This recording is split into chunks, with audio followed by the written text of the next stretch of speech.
The faint hum of fluorescent lights buzzed above the aisles of Toys R Us as the city of Charlotte settled into the quiet rhythm of the night. Unbeknownst to the employees locking up for the evening, a man lived among them, a ghost in the walls, a shadow no one could see. Jeffrey Manchester, the master of vanishing acts, was perched silently in a makeshift hideout he'd carved into the heart of the toy store. His bed was a flattened cardboard box, his meals scavenged from the employee break room, and his presence utterly undetected. By day, he was just another face in the crowd, blending into suburban life.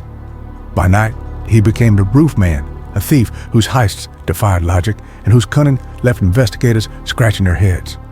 For months, Jeffrey watched, listened, and planned, slipping through the cracks of a world that never thought to look up.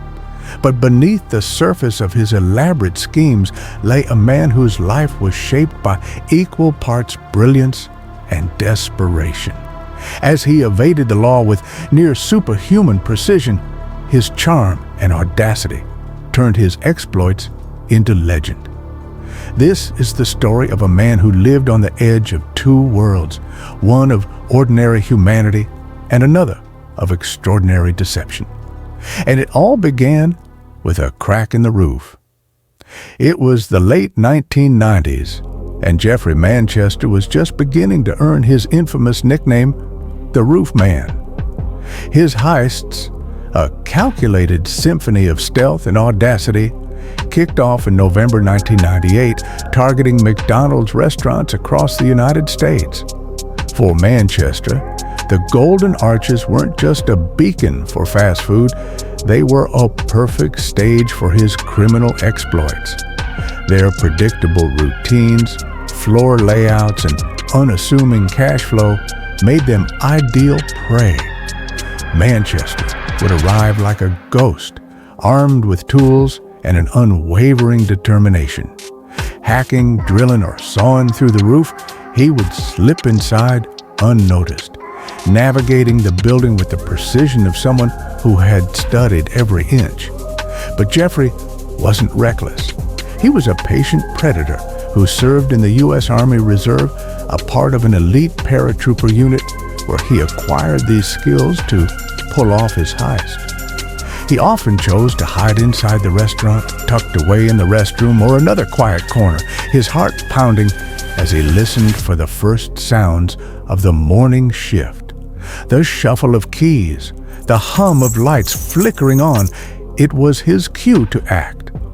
Emerging from the shadows, armed and composed, Manchester would confront the unsuspecting staff. "Phones on the counter," he would command, his voice calm but firm. He knew that control was everything. Confiscating their cell phones, he ushered the employees into the freezer, the door sealing behind them with a final metallic clang. Inside the cold, they were powerless, while Manchester moved with efficiency, emptying the cash registers as if he were simply running an errand. And then, just as quickly as he appeared, he was gone, vanishing back into the morning haze, leaving behind only the chill of his calculated crime and a trail of bewildered victims. For Manchester, each heist wasn't just about the money. It was a game of mastery, a test of how long he could outwit the world. But every legend eventually meets its reckoning. And for the Roofman, the clock was already ticking. By May 2000, his clock had ran out. After robbing 2 McDonald's in a single day, law enforcement, having studied his every move, cornered him. Manchester had committed an estimated 40 to 60 robberies and was sentenced to 45 years in a North Carolina prison, a fortress designed to hold even the most cunning of men. But for Manchester, confinement wasn't the end. It was merely a challenge to overcome. 4 years later, the holiday season cast a festive glow over the prison, but Manchester's mind was fixed on escape. With military discipline and patience, he devised an audacious plan. Crafting a dummy from soap, cardboard, and toilet paper, he laid it under his blanket, creating the illusion of a sleeping prisoner. When the moment was right, he slipped out of his cell under the cover of night.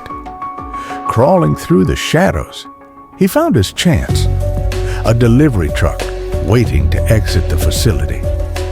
Without hesitation, Manchester slid beneath the vehicle, clinging to its undercarriage as it rolled past the unsuspecting guards. Freedom tasted sweet, and Manchester wasted no time in blending into suburban life. In Charlotte, North Carolina, he became a trusted volunteer at a local church where he met his girlfriend, Lee Wainscott, his ultimate downfall. For months, he lived undetected inside a Toys R Us, tunneled into a vacant Circuit City store, crafting a hidden living space and observing the routines of employees and security on a baby monitor. His escape and ability to vanish in plain sight was quite impressive. Manchester wasted no time resuming his life of crime. His first act of defiance came at a dimly lit pawn shop, where he orchestrated a daring robbery. With precision and calm, he disarmed the store's security systems, acquired a firearm, and slipped into the night, armed not just with a weapon, but with renewed confidence for his next move.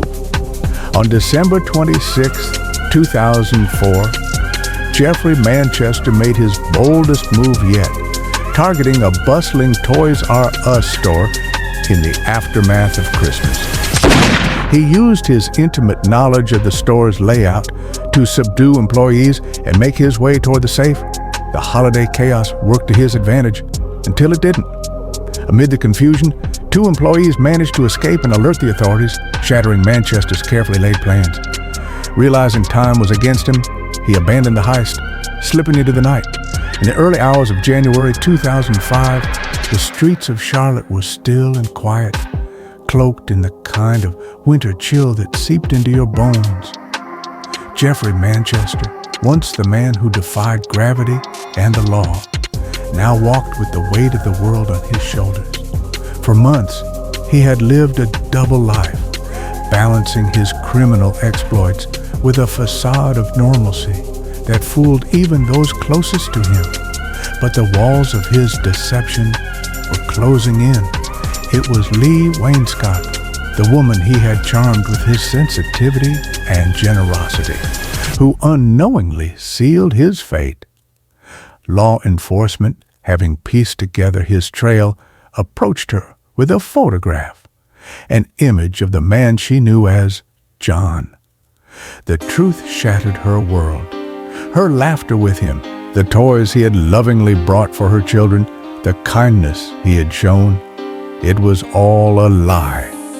Lee, heartbroken and betrayed, provided the final piece the authorities needed to find him. Wainscott arranged a meeting with Manchester at her home. Unaware of the setup, he arrived and was promptly arrested by waiting officers, bringing an end to his months-long evasion. When the officers approached Manchester, he didn't run, he didn't fight. He simply stood there, the air heavy with the unspoken realization that his time was up. The man who once vanished into rooftops and shadows now faced a different kind of confinement, one he could never escape. As the cuffs clicked around his wrists, the echoes of his audacity faded into the cold morning air, leaving behind the ghost of a man who had dared to defy the odds and lost everything in the process. In the end, no matter how cunning or daring, robbers like Jeffrey Manchester face the inevitable reckoning. The thrill of the heist fades, the adrenaline subsides, and the carefully constructed facades crumble under the weight of their actions.